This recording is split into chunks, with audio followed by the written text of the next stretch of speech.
aset. Tout moun dwe soumet devan otorite ka gouverne peyi ya.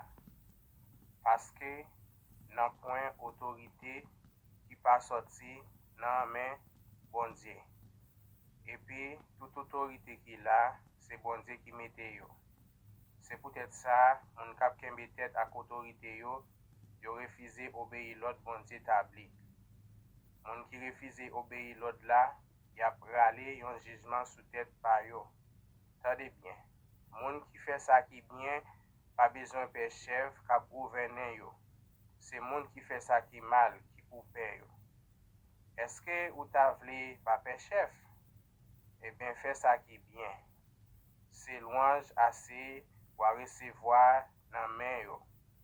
Paske chef yo se nan servis bondye yo ye pou bien nou. Men si wa fe sa ki mal, ou met tremble paske se pa pou remesi yo gen pouvoi pini moun. Le sa, se servis bondye ya fe tou.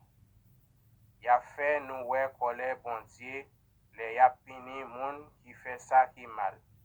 Se poutet sa nou dwe soumet devan tout otorite yo, pa selman paske nou vle chape an ba kole bondye, men tou pou konsyans nou pa reproche nou anyen. Se poutet sa tou nou peye l'ajan kontribisyon yo. Paske employe l'Etat yo, se nan servis bondye yo ye. Se pou yo fe travay la bien. Peye tout moun sa ou dwe yo.